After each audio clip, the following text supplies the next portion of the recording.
Hola a todos y bienvenidos una semana más a Tiempos Raros. Soy Pedro Muñoz y en el podcast de hoy os contaré un poco sobre la mitología sumeria y, contándoos qué fueron los sumerios, el origen de algunos de estos mitos y tres mitos que serán Enki y Ninma, el descenso de Inanna al inframundo y una serie de mitos de Gilgamesh, que la epopeya de Gilgamesh es una de las obras más antiguas escritas por la humanidad que se han encontrado y es una obra de arte. Bueno, comenzamos. Los sumerios habitaban la región sur de la cuenca del Tigris y el Éufrates, lo que hoy en día es el actual Irak. Su lengua se escribía en tablillas de arcilla en caracteres cuneiformes, en un sistema complicado que constaba de signos para las palabras, las sílabas y las vocales. Considerando su base lingüística, no guarda relación con ningún otro idioma conocido. Los inicios de la civilización sumeria se remontan al cuarto milenio, cuando aparecieron las primeras ciudades, con arquitectura monumental de ladrillos de adobe. Su base económica era agrícola, producía principalmente grano en tierras de regadío y ganadera. Los excedentes se trocaban por materiales de los que carecía la región, generalmente metales nobles, madera y piedras preciosas. Esto fomentó el comercio a larga distancia. La unidad política característica era la ciudad, con su entorno cultivable. Durante la segunda mitad del tercer milenio, tuvieron lugar una serie de intentos de unificar el país e imponer un control político y administrativo central. El estado sumerio más próspero fue el gobernado por la tercera dinastía de Ur, situado cronológicamente entre el 2113 y el 2004 a.C. En el siglo XVIII, varios grupos de habla semítica, conocidos como los amoritas, constituyeron un nuevo estado, Babilonia.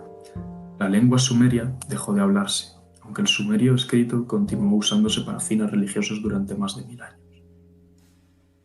Sobre los mitos sumerios, hay que puntualizar que la mayoría se conocen a partir de tablillas de escritura cuneiforme que datan de comienzos del segundo milenio antes de Cristo, aunque algunas de ellas se remontan incluso a 700 años antes. Las tablillas fueron descubiertas entre los restos de archivos de templos y casi todos los mitos presentan a las deidades veneradas en dichos santuarios. Aún no hay un acuerdo sobre su intención. Se trata de elementos de narraciones populares. Algunos pasajes parecen referirse a formas de culto, mientras que otros contienen diálogos, que tal vez fuesen recitados alguna vez en cortejos. El trasfondo general de los textos muestra un estado burocrático urbano y centralizado, el imperio sumerio de la tercera dinastía de Ur, que impuso el control sobre unidades políticas más pequeñas con carácter de ciudades-estado. La reconstrucción y la traducción de los mitos sumerios están plagadas de dificultades. Las tablillas se conservan en estado fragmentario y se han perdido pasajes cruciales. Además, el conocimiento lingüístico de aquel idioma todavía es incipiente y no hay consenso en lo relativo a la gramática del sumerio. Por ello, todas las traducciones son cuanto menos provisionales y muchas antiguas versiones publicadas presentan pocas garantías y están desfasadas. Igualmente, las interpretaciones sobre el significado, la función e incluso el contexto de composiciones individuales son subjetivas y quedan rápidamente reemplazadas por otras. Os voy a contar el mito de Enki y Ninma. Cuando fue creado el mundo y nacieron las primeras generaciones de dioses, cada deidad cumplía una tarea en la labor de mantenimiento del país, especialmente en lo relativo a la irrigación. Algunos dioses eran portadores de cestos y otros actuaban como supervisores. La dura labor daba pie a quejas y demandas, que Enki, en su sabiduría, siempre solucionaba de forma óptima. Un día, su madre, Namu, la despierta de su sueño en las profundidades acuáticas, conocidas como el Apsu, y le cuenta su plan de crear a los seres humanos. Él delega la tarea a Namu, indicándole que los forme con arcilla fértil del Apsu. Otra diosa, Ninma, les presta ayuda en esta tarea y le impone a la humanidad el sino del trabajo duro. Cuando los dioses están festejando en honor de la sabiduría de Enki, este y Ninma se exceden bebiendo cerveza.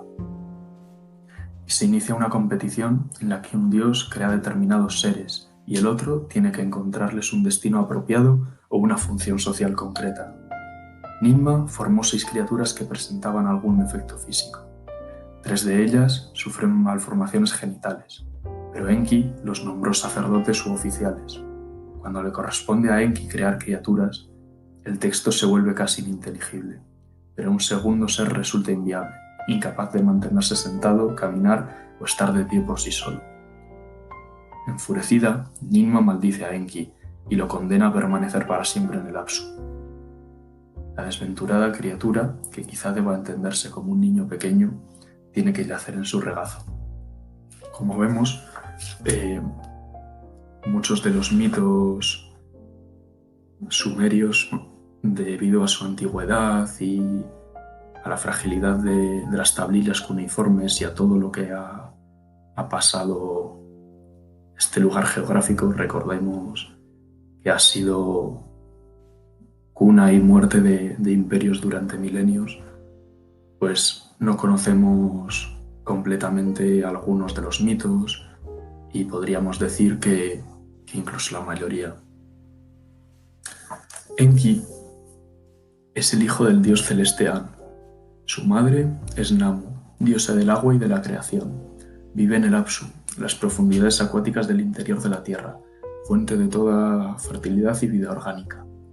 En Mesopotamia, el agua también revestía una importante función mágica. Se invocaba a Enki en conjuros mágicos y rituales, y por tanto era considerado como un sabio entre los dioses, a quien se consultaba para encontrar soluciones a cuestiones difíciles. Por otra parte, su apetito sexual y su debilidad por la bebida dan cuenta de la imperfección de la vida sobre la tierra. No se trata de un dios bélico.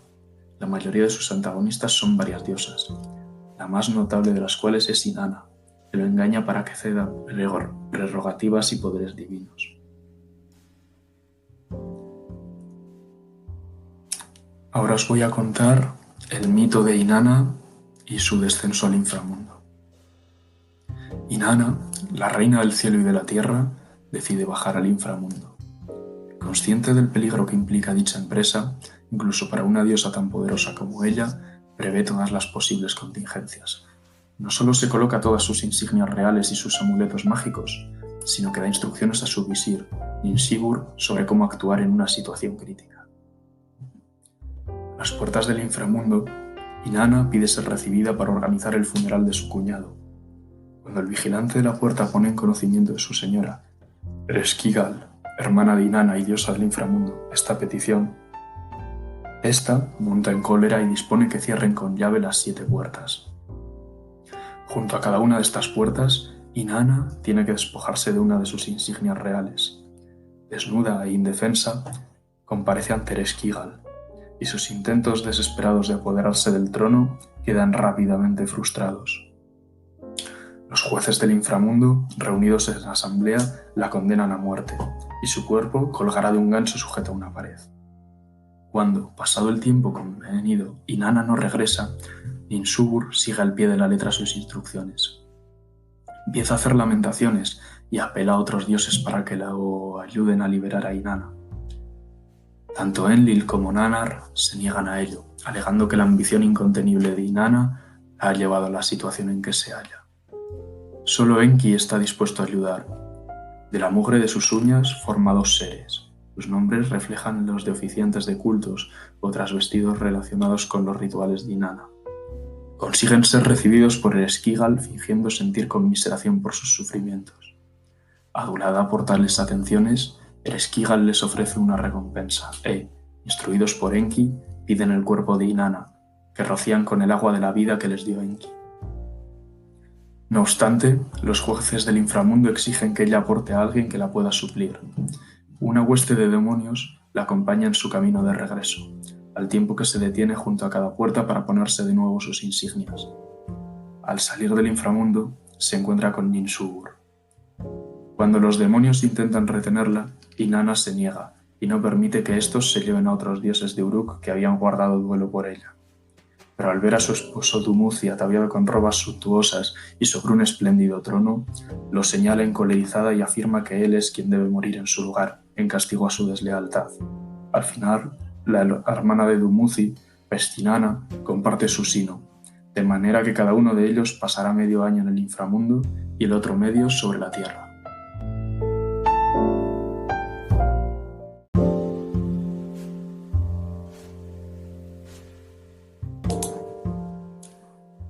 Este cuento que os he contado habla de Inanna. Inanna era una diosa sumeria con una compleja personalidad mitológica, resultado quizá del sincretismo entre una deidad sumeria local relacionada con Uruk y la deidad semítico occidental de la estrella Venus, Ishtar, introducida por la dinastía Acadia, regente a mediados del segundo milenio a.C. en estas tierras. A la primera se le tenía por hija del dios del cielo supremo, An, a la segunda por hija del dios de la luna, Nannar. La naturaleza dual del planeta Venus quedó plasmada en esta deidad andrógina, y ello da cuenta de la relación de Inanna con el arte de la guerra, la agresión y el afán de poder, así como con el parto y la atracción erótica. Los mitos subrayan la naturaleza irascible de Inanna y las consecuencias funestas de su cólera y su conducta sexual.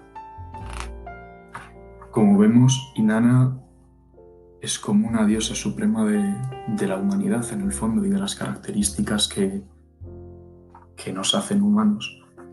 Esta asociación del planeta Venus en el cielo con deidades de este tipo es muy curiosa porque se da en muchas mitologías, incluso en la cristiana.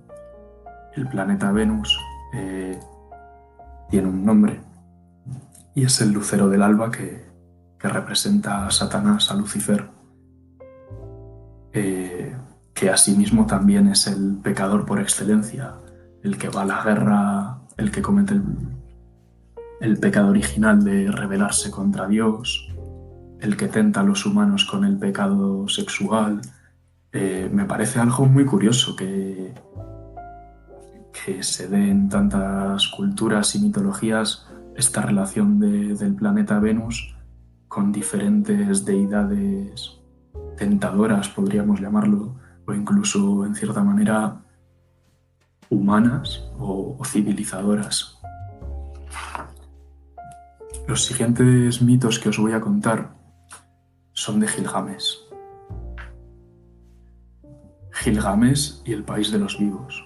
Acompañado de su sirviente Enkidu, Gilgamesh se aventura en el país de los vivos, consagrado a la deidad Enlil y protegido por un poderoso demonio llamado Ujawa. Cuando llegan a su destino, empiezan a talar árboles, a pesar de los terribles rayos de esplendor divino que emite Ujawa. Consiguen capturar al demonio, y aunque Gilgamesh está dispuesto en principio a respetarle la vida, al final le corta la cabeza, que le presentan a Enlil en su santuario de Nippur. Enfurecido, Enlil convierte a los 7 rayos de esplendor en agentes de venganza que han de perseguir a Gilgamesh y a su acompañante. El texto se interrumpe en este punto. De nuevo, la historia y la pérdida del material no original nos priva del final de esta historia. Es algo que sucede con culturas como la sumeria y otras que al ser de tanta antigüedad y al tener los mitos tantos años, pues perdemos partes. Gilgamesh, Enkidu y el inframundo. El relato empieza con Inanna cultivando un árbol de julub a orillas del Éufrates. Como el viento sur azota sus ramas, lo traslada a su santuario de Uruk, donde le dispensa muchos cuidados para poder hacer de su madera una cama y una silla. Cuando el árbol crece lo suficiente, ella descubre que es incapaz de talarlo, porque está habitado por 3 criaturas demoníacas, una serpiente entre las raíces, una ave rapaz en la copa y un demonio femenino en el tronco. Gilgamesh se presta a ayudarla y con su poderosa hacha abate el árbol y mata a la serpiente, aunque el demonio y el ave consiguen escapar volando. Además del mobiliario, Inanna construye 2 objetos con la madera del árbol, que presenta a Gilgamesh como recompensa, pero por alguna razón caen en el inframundo. Su sirviente Enkidu se muestra dispuesto a recuperarlos. Gilgamesh le da instrucciones precisas sobre cómo comportarse en un lugar donde todas las pautas de conducta normal están invertidos. Enkidu desciende al inframundo. Pronto olvida las advertencias e infringe todos los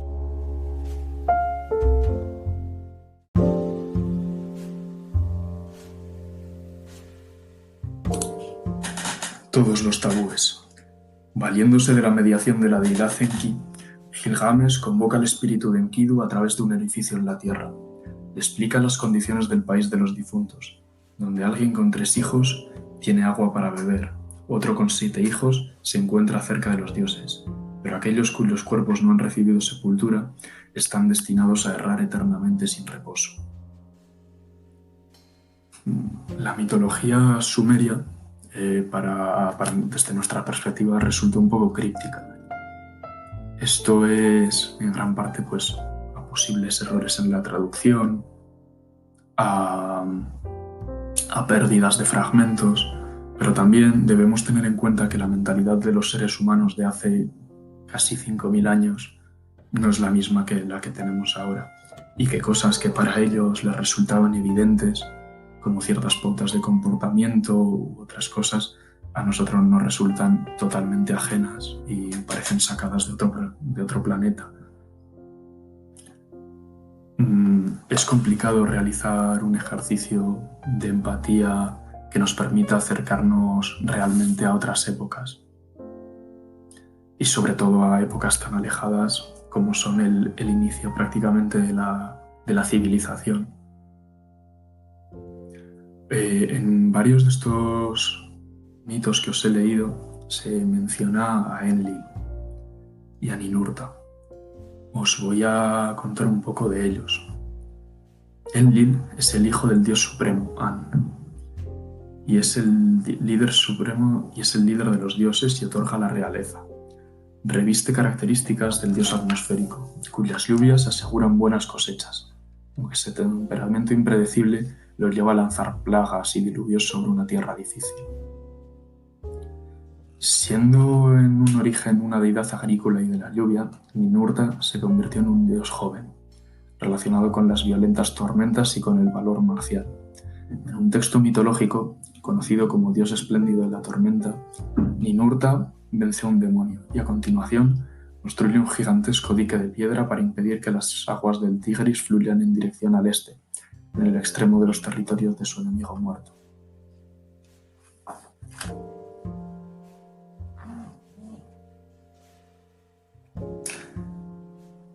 Enlil y Ninlil. Encuadrado en la ciudad de Nippur, el mito describe el noviazgo de Enlil y Ninlil. Enlil siendo el líder de los dioses que os he comentado antes, y Ninlil es una muchacha que es seducida por Enlil cuando va a bañarse a un canal, pese a que la madre le advierte que se cuide de Enlil, porque acabará abandonándola. Cuando Enlil es desterrado de Nippur por haber fecundado ilícitamente a Ninlil, ésta lo sigue al desierto. Aunque el dios asume la desgracia, ella no está decepcionada y vuelve a dormir con él, y conciben cada vez una nueva criatura. El pasaje final elogia a la madre Ninlil y al padre Enlil.